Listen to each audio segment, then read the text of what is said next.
Hi, and welcome to the next episode of Pharmacist podcast. Today is all about IT and machine learning and pharmacy. We have Carla Bodagh. Am I pronouncing that right? Bodagh, Yeah. yeah. He's a community pharmacist. Well, he's a pharmacist. Went into IT, went into Microsoft, one of the largest companies in the world, and she's got a great story to tell us today. And on her whole journey, how she went from a pharmacist into a solutions architect, and where she's going next. So, Carla, welcome to the program, and it is Hello. great to Hi. have you here. Tell us a bit more about, first of all, how you decided to go into IT, being a pharmacist and a newly qualified one being at that. Yeah, I think it was quite late on actually, sort of during pharmacy school. So when I went into pharmacy, it was very much three paths that you'd go down on. So hospital, community, or industry. And that was all I really knew. But it was actually until sort of doing my master's degree. So when we were doing the master's, I was doing it in medicines optimization and heart failure. And as I was going through that quite a lot of the research I was picking up on, was the questionnaires that we were doing, all that kind of stuff. But then I also noticed that technology was a really big part. And I did a bit of research in Scandinavia where they used a lot of technology implemented in heart failure. And it made me think quite a lot about actually there's a huge gap here that pharmacists could fill, understanding how to use technology within healthcare and having both that knowledge of healthcare and tech and meeting sort of towards that interim. So the technology passion kind of stemmed a bit later. But that was when I just started looking into a lot of other stuff. I picked up a couple of coding classes that I would look at, like on Facebook. I would just go to some events or anything, nothing too big, but it was just to open my eyes a bit on what was possible. And then from there, I started doing my pre-reg, and I was at hospital, and I was doing my training, and I really enjoyed it. I loved the healthcare part, but I realized there's a huge gap in technology, and I think it really then reaffirmed my sort of new passion for tech. I was like, I think I need to go down this route. So I started applying to a bunch of different tech companies at IBM, Microsoft, etc. Um, and I managed to get into the role with Microsoft. And it was hard because I had no experience, and it was a bit of a funny story actually, because I wasn't actually meant to have a tech role. But then when they actually saw my degree, and this is what they said, is when they saw my degree, they said, actually, we think that you'd be so suited to a technical role. And that then just made me realize there is so much potential that we have with our degree to get into tech, health tech, and be able to show as much as we can. So that's kind of how it started, really, and that's where the passion really stemmed. So was it difficult switch from going from healthcare into a technical role? Yeah, really difficult, but it's really exciting as well. So when I first started, didn't even know what this role was. Had no, I mean, I was like, what, an architect in tech? That doesn't make any sense. But I went into it and I just pushed myself. And the first things that they actually said to me was, you need to build breadth of understanding in tech. So I did a very kind of quick computer science course that I found online. So the best thing with Microsoft is that they provided us a lot of free resources to do training. And I was part of a grad program, and I was training a lot with computer science and stuff. I was the first and youngest solution architect in the UK as a graduate as well. So I was really kind of shaping the path for Okay. these people, for like future grads as well. Uh-huh. And Um, sorry, yeah. and then I went on to learning Python, started getting into coding, Okay. understanding all that stuff. So Uh-huh. it was a big transition, but it was really exciting to just have the skills that I already had being a pharmacist, but although Mhm. these new skills coming into place and realizing how much I could actually connect them together. Uh-huh. I mean, so in terms of a lot of pharmacists will be thinking, well, I don't know anything about Python. I've never done any coding. It's probably not for me. But do you have any kind of, have you always had an interest in IT even when you were younger or when you were a student? Are you a bit of a techie, I suppose? And did you have that interest in coding?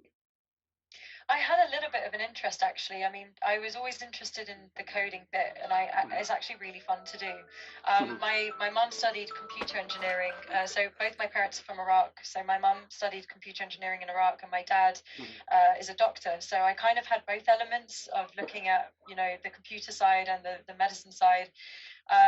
So having that kind of insight into what the world was like with both really kind of helped me shape what I could do within health tech and what more I can try and do.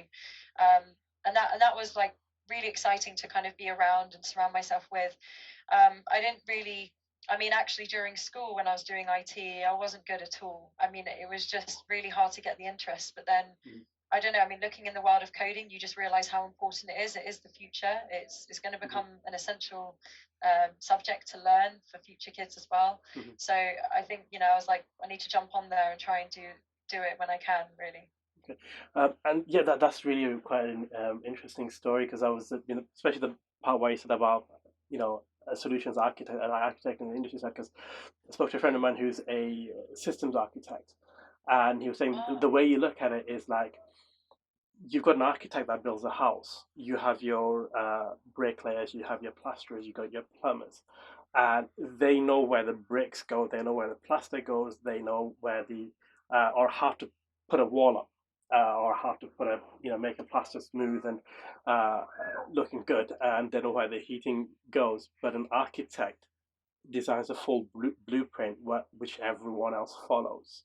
So I suppose it's very similar to that. So the solutions architect or the systems architect would design the overall system, and then your coders and all the other guys would basically fit into the whole part and build the rest of it. So it is quite an interesting role. And as a pharmacist, we in the community, I suppose. Do you still work in community pharmacy now and again, or do you just completely do IT?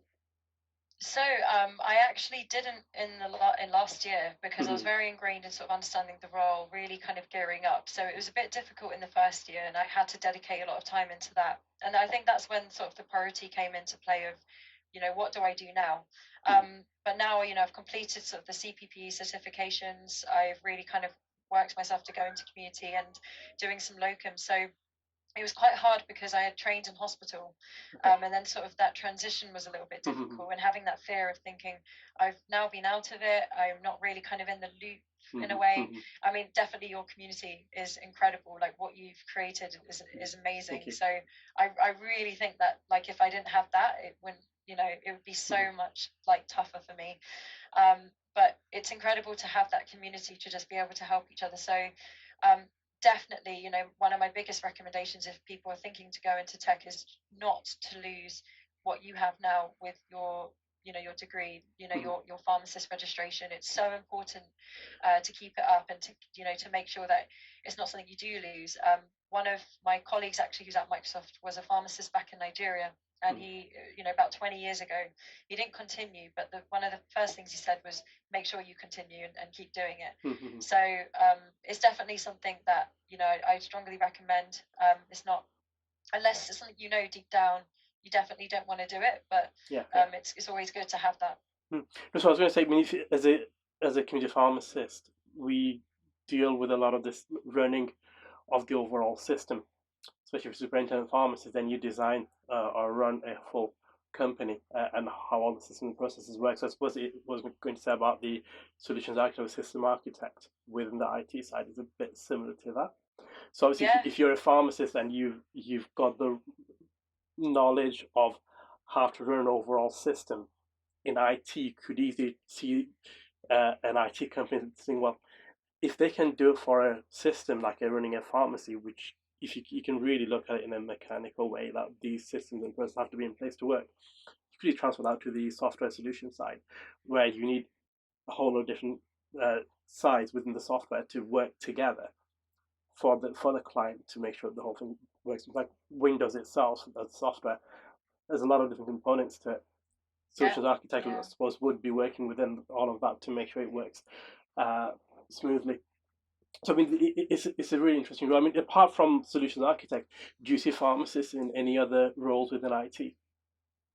Yeah, I definitely think so. I mean, it really kind of depends what kind of what kind of skills you want to learn. So within my role, you're absolutely right. It's really kind of building up on the kind of architecture of the whole piece. So the way that you look at it is end to end. So you're building this proof of concept, you're trying to prove it works, and you build it end to end. And it's the same with the community pharmacy aspect. But there are a lot of other skills that you can also pick up on. So even if you wanted to get into software engineering, which is hardwired coding, you could still do that. It's just a matter of kind of finding those opportunities, really building up those skills that you can the time that you want to. And really, if you're passionate about something, it won't feel like it's work or a chore. It'll feel like something that is a hobby for you and you'd want to do it. There's also incredible roles. I think as pharmacists, the communication skills that we learn during pharmacy, even in community pharmacy, consistently being faced with patients and customers every day.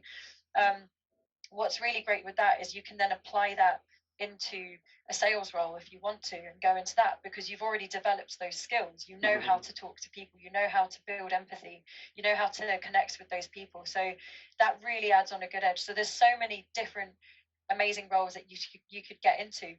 Even other ones, for example, we have a Microsoft Research Center for us, and there are others in other tech companies, and they actually take on PhD students. So even if you decide you want to do a PhD in a little bit of a different length in machine learning and data science, they actually are doing a lot in health, using a lot of that. So if you like the academic side, there are so many different paths that just being a pharmacist and just having that kind of on you, it really opens the doors. It builds credibility.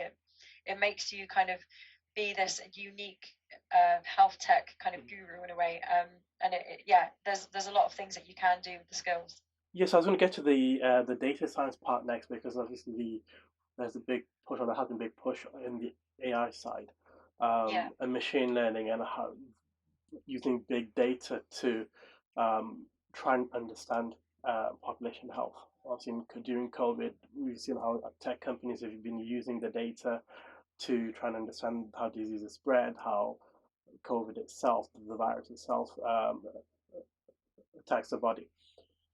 So as a pharmacist, I know we think we don't deal with IT, but obviously we are dealing with IT all the time.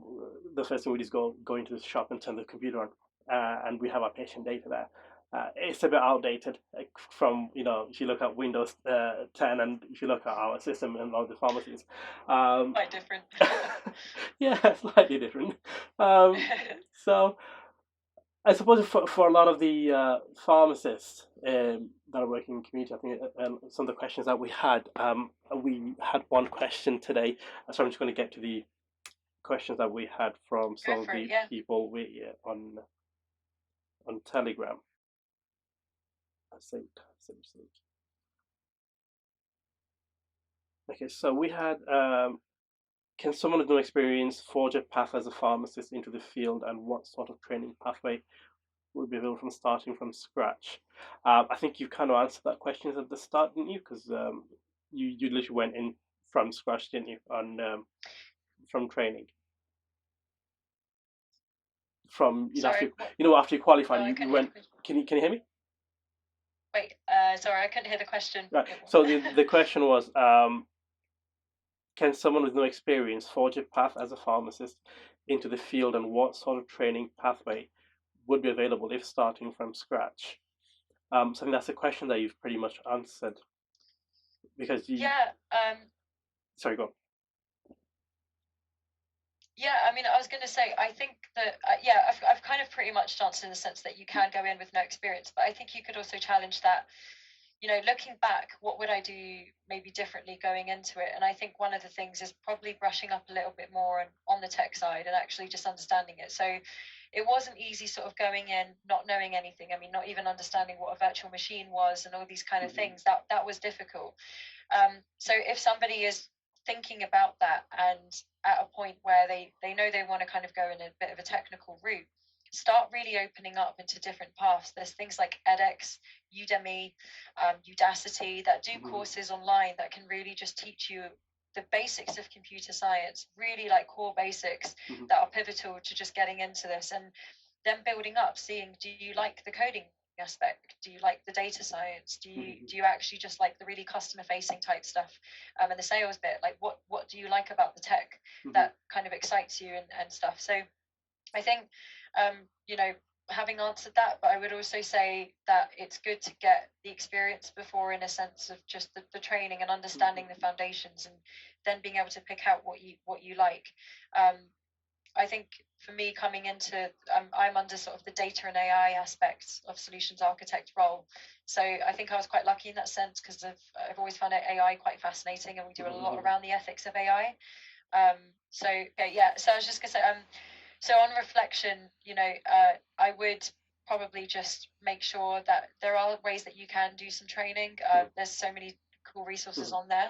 Yeah, I think if you just go into YouTube, I think there's just so many videos about all the different aspects of AI, machine learning, and it is actually something that we do talk about quite a lot within the group. I know I've brought this up quite a few times. We've set up a group for startups as well, Project Unicorn, which kind of went a bit quiet for a year, but now we're trying to raise it up again for our members. And it's really all about the learning and developing your own tech company, your machine learning and AI based tech company. I've learned so much just YouTubing a lot of the different aspects of machine learning, and there's like 13, 14-hour videos on just data science. Yeah. And essentially, once you understand data science, machine learning and AI kind of falls into it, and then you're just going into either using what's already been built, or are you trying to develop something completely new? But either way, data science is where you really want to start off. I think everyone says machine learning, AI, because like buzzwords that go around. But the key to all of this is data and understanding the data and knowing what to do with that data. And I think in healthcare, like even community pharmacy, we don't gather enough data. So like the government doesn't know exactly how much we save for the community or for the NHS in general. But if we started collecting that data, we'd be able to know exactly where we are, how much we save for each patient that walks in. And again, it's all to do with and gathering the data and implementing systems that will kind of show the government and our employers what we do, how much we save, the patients, and what we do for the patients. So I think data is a really important aspect of it, and what would be interesting, maybe we could pick this up on a future podcast, is how the tech giants will change healthcare. Over the past few months, we've seen COVID completely change the way we work. We never thought telemedicine would take off the way it did. Doctors have always said, "Oh no, we don't like telemedicine. You can't see anything." Now everyone's like, "Oh, we'll give you a call and we'll maybe do it for telemed." And every company is jumping on the telemedicine bandwagon right now, and everyone wants to make a phone call first. So I think going forward, I think it won't be the classic high street companies that set the trend in pharmacy. It will be the tech giants, the likes of Microsoft, Amazon, even Vodafone. They will be the ones that set the trend, and I think that's what we need to look into. We need to stop thinking that brick and mortar is the way forward. It's not the. I was speaking to one of the people in Microsoft the other day, and he gave me a really interesting stat. In that, sorry, I've lost. I can't hear you now. Can you hear me now? Sorry, yeah, it's Zoom. It's I can hear you. Yeah. So I was talking to one of the guys at Microsoft, and he gave me a really interesting stat. He said the only 1% of online pharmacies or pharmacies in general are using the online capabilities to its maximum potential, which means that the other 99%, and if we look at pharmacy to you being within that 1%, that means the other 99% of the pharmacies aren't even using the online digital platforms to improve their income or to change how they see their patients.